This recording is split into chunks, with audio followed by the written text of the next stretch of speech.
So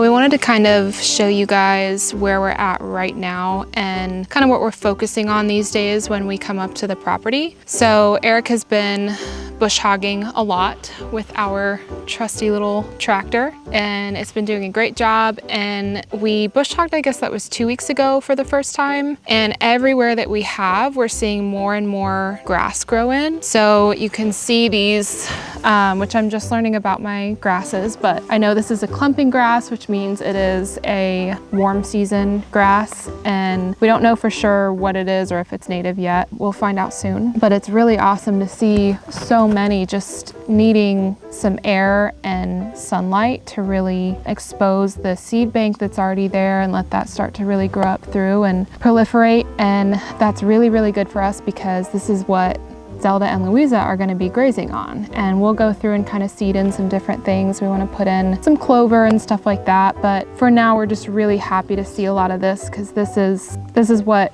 cattle and bison used to graze on, these kind of native grasses. So that's really, really exciting for us. And you can kind of see as we go up this hill what we've been working with. It's very scrubby, lots of saplings. You know, some of them are like a 1/4 inch around, and then some of them get up to like a few inches around. So we're trying to be really selective because it was logged at one point, and they did leave some taller ones, which is really, really good for us. But a lot of them are shorter and scrubby, and we're just kind of going through and trying to select ones that we do want to keep around, while also knowing that we need to expose the grass seed that's there because we do need quite a bit of pasture. So we'll walk up here and kind of show you some of the things that we've been discovering.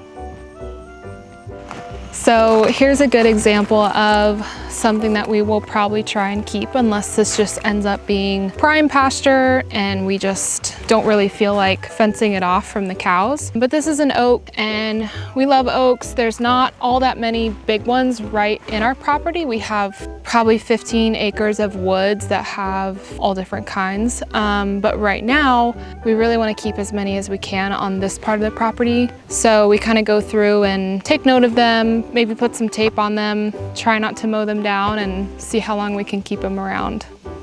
They're also good mass nut-bearing trees for hopefully livestock, etc. Yeah, so we could kind of get a silvopasture thing going on, which is the whole plan. We don't just want to clear cut pasture, kind of have a monocrop going on. We want to keep it really diverse, and trees are necessary for cattle for shade. Can be really dangerous if they don't have shade, and it just keeps it more interesting and beautiful, and a lot more species around the property too. So yeah, we're gonna just try and keep as many as we can.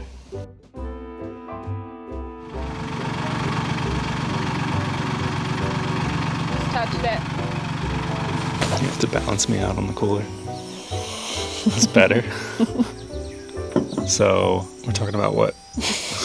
So we are on maybe week 3-ish of working up here. Yeah, maybe working up here. And we've kind of had a rough priority list. 4 times. Yeah, we've had a pretty rough priority list, just trying to get some momentum because a lot of what we're doing right now is dependent on utilities and when people can come out. So really the main thing that we need right now is our septic permit. Yeah. And so to get that, we have to have someone from the state come out, which means we have to have our building site fully staked, which originally we were kind of hoping to have a little more time to be on the land and decide exactly where we want that to be. And we chose one site and then decided against that because it was really far up and around this hill, and it was just going to be pretty expensive to run, especially power that far. And so last weekend we chose a different site. Kind of had to get into the process a little bit to figure out what we even needed to price out and have a better idea of what things might cost. And as we ended up down that road, we realized that where we were looking at was maybe going to, essentially because of the price of conduit for running power underground, made us think about going lower. Right now, we're trying to get a site staked so that they can come out and hopefully give us a septic permit. If we don't pass, then we'll go from there. But it does have some views. That was the main reason we wanted to be up and around this curve, because there's actually a view looking out pretty much due east. Southeast, which we really wanted to be at least a little ways up the hill instead of down here. It's really pretty, but if you can have a view from your house, then why not try? So it's also a little more centrally located to the whole cleared area. So with everything that we're thinking about doing when it comes to animals, growing things, all of that, trying to keep it fairly central, we think. We're still figuring all of that out, but that's at least the direction our brains are going in right now. So we also hit a little bit, we've hit a few bumps in the road. This one felt bigger than it actually was for a few days there. So we put our gate in down at the front, which was like the first thing we did, and it was pretty exciting. Like our first step. It was like breaking ground, and since we're generally about 3 hours away and only up here for periods of time when we can work, getting a gate up felt really good. A lot of peace of mind. Logging Jess put a lot of work in. You dug most of the holes. I did. Felt very accomplished. So we get the gate up. A week goes by. We're not here. And then Eric came back up by himself and had... just a bush hog to try to get a site ready for septic.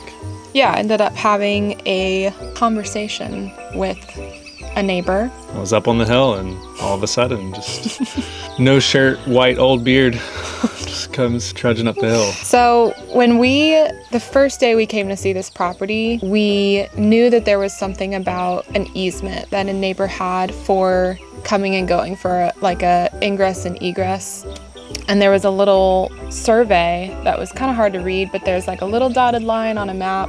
So we knew going into this land that there was some kind of an easement. And when we looked into it, I thought it was just to the very corner of his property, and it looked like it went just through the woods, as if we learned a lot along the way about all this, but it seemed like it was just an easement that someone had maybe purchased to access their property but had never cleared the woods to use it. So we decided it was a non-factor in purchasing the property. We at least decided that it wasn't a make or break it. And while, of course, I'm sure so many people are like, you got to look into those things. We did the bare minimum, honestly, and... it felt like an oversight on our part, for sure. It was a huge learning experience, which, of course, anyone knows that easements can be a really, really big issue. It was not documented well. It wasn't. And so, basically, we should have done more, but also it wasn't recorded like it should have been, so it made it really difficult to find any information. And all we were given was a survey of an easement, no easement agreement, no terms, nothing like that. So it was just really confusing, and with the market the way it was, and we knew that there were other offers on this property, it was crunch time. And the sellers also were not able to offer up all that much information at all. So it was going to be pretty time consuming if we wanted to dig into it ourselves. Now I know that would have been like a full week of time that we probably would not have gotten the property if we had looked into that in retrospect, because of how much time it's hard to say it ended up taking to find out about this easement. So Eric has a conversation with this neighbor, and he does have like this neighboring property close by. And it wasn't the best conversation on his part. He was already very agitated. I think he's dealt with past owners before. If I asked questions, he would get very defensive very quickly, and it was just one of those things where that's not how we wanted to start off. Here is with this is the first neighbor that we've met just on the wrong foot. So we decided that we would look into it, try to get to the bottom of it, and it was a whole roller coaster. Tess spent a long time going through documents, calling people, trying to figure out what was going on. And we went from thinking that he had no easement, from like what we could tell, to finally finding a document that said he did have it. So ultimately we just decided the easement that he has is the most accessible driveway right now, but for our property. And it's actually an old road dating back to the mid 1800s. Yeah. So that was actually really interesting to find out. It connected Decatur, Tennessee to Cute, Tennessee. Yeah. I have no idea. Cute, it's not on the map. I have no idea. But yeah, it was an old road. And so these court documents went back to like 1874, and it was really interesting. And I learned a lot about the area and the property, reading through hundreds of pages of court documents. So that was a whole like week basically. Yeah. And so of course, moral of the story, look into it. But at the same time, I don't know if we really could have. I don't know if we would have gotten the property. And to this day, I still feel like even if we had known everything we know now, we still would have chosen to buy it. So as much as we should have looked into it before, it's like, well, we're here now, and it actually wouldn't have changed our final decision. Yeah, definitely a good example of doing something for the first time, and you're kind of learning along the way, and it's okay if you don't know everything. It's good to look as long as stuff, you learn from it. Yeah, and sometimes it is much more challenging than this, but at the same time, don't beat yourself up for not knowing everything. Figure it out. So we're here now, and kind of what we've done to, I don't know, remediate the situation has been move the gate, because he wanted the gate gone. Yeah, no gate. And he does have, in that document, he does have unimpeded access to come and go, basically. We basically moved our gate yesterday up to where the easement is supposed to turn off into his woods. Yeah, so feels good to have a gate back up. Yeah. And just like take it down with the tractor.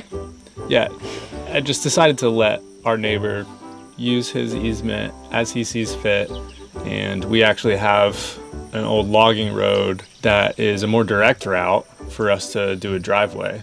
So we're talking about that. We need to do more clearing, but it would be a better option for running power and utilities. Yeah, and we actually talked to another neighbor who came down on his four-wheeler to our property, heard us on the tractor, and he knows the owner of this property 2 owners ago, and he said this neighbor never comes on that easement. He never actually uses it. So as of right now, we feel good about letting it be. We feel really confident that if something did happen and we had to go to court, we'd be fine, just because of a lot of the details of it. So we're just choosing to not worry about it and hope that if we have any other interactions with him, we can, I don't know, like be normal, friendly neighbors and it just not be a problem. That's the plan. Just adapting and moving forward. There were times it did not feel that good. Felt a little bit like violating to try to figure out what was actually going on. Yeah, and to have the excitement of owning this piece of land and then someone kind of challenge you on that was a weird like mental thing to work through. But easements are weird. They're very strange and everyone is different and it just is what it is, and we actually feel really good about our new direction now.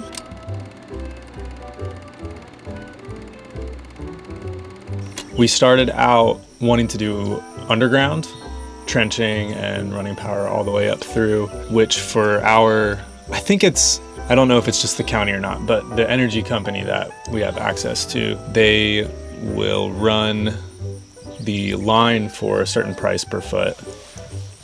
But either the customer has to get the trench dug and lay conduit for the line to run through.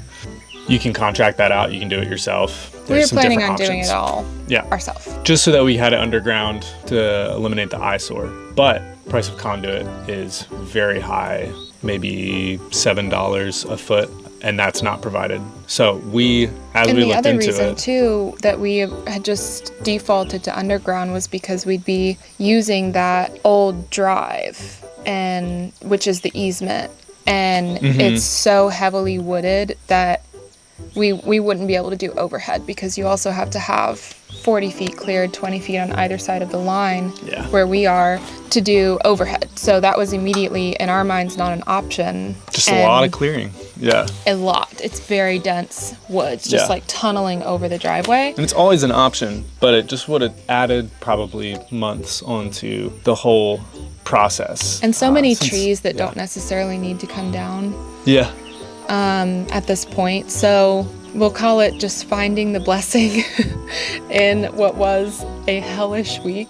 Yeah, because all of this is basically, I don't know, our thought process shifted because of the struggles with the neighbor and the easement. We had to think about other options. Yeah, so just like pushed into a corner, sometimes that actually raises up new opportunities if you let it, but sometimes it's really hard to let it. So yeah, we started looking into basically choosing a different driveway path, and we said, all right, how mad are we gonna be if we do overhead lines? Is it gonna be that big of a deal? Thinking about even... I just want everything to be beautiful and not to see any of that, but... It's like both of the properties we grew up on have overhead power lines.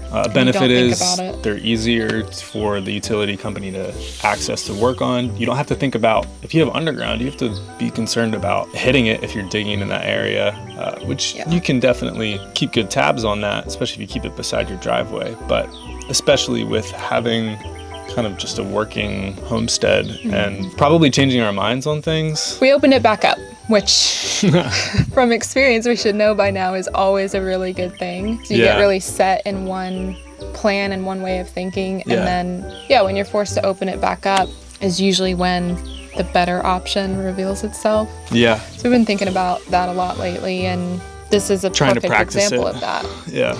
So there's a logging road, which I'll walk down later, that is just, I'm looking at it right now, and it's just very steep. And so we had just ruled it out because we want to stay away as much as we can of areas that will just have bad erosion issues. And so we just ruled it out. And I had never even walked it before last week. And so the other thing with it, though, is that the trees are already pretty wide and clear. We'll have to do still a decent amount, but it's much different than the other drive. Yeah. So that was a really good shift in the last week or so. That's going to save us 16, 18 grand potentially. Yeah, probably closer to like 10 rental to and 12. Casing, conduit.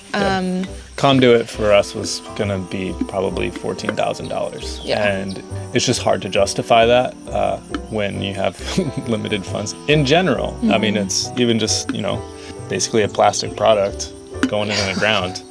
So might as well put up wooden poles and run wire on it. Yep, so that's kind of what we're moving forward with. The power company here will run it up to 150 feet away from the house, and then you can trench that 150 feet. So that's kind of nice to know that we can at least bury it right up to the house and we don't have to have a pole right there. So that's kind of where we're at right now. We're clearing for the site. We're going to get that staked. Those are like the next most immediate things. Mm-hmm. So as we work on routing a driveway up this hill, these are the kinds of things that we are doing everything we can to remedy and avoid. This is the old logging drive, and you can see it's like, in some places, 1.5 foot deep erosion trench. So it's the kind of stuff we're keeping in mind, and we're just kind of planning on doing switchbacks and curving out and around. It's not that steep right here, but it doesn't really matter because with no plants and vegetation on it, it's already eroded away very deep. A lot of our time these days is just spent kind of imagining and dreaming of what it could look like, and I can really see it. Our little house down there, kind of where Eric's standing, and starting with a little cottage and then building a slightly bigger house, nothing too crazy. And garden, kind of like everything we need right there, and then having the surrounding pastures and down below for the cows. It'd be really nice.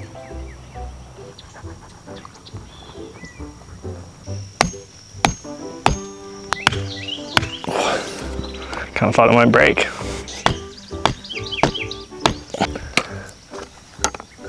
We're gonna have to take out a lot of trees on this side, a lot of these smaller ones. Thankfully, they're no more than like 4 or 5 inches, most of them. So I'll have to take some of those out because again, we have to have 40 feet cleared for overhead power to come through here. So that'll be next priority. Looking down through this way, we're kind of over that hump and it's pretty nice and open. We'll have to get a lot of rock through here, but the rest of it's really not too bad. Just kind of working out some places where there's some trenches from erosion, but overall, it's not going to be too bad.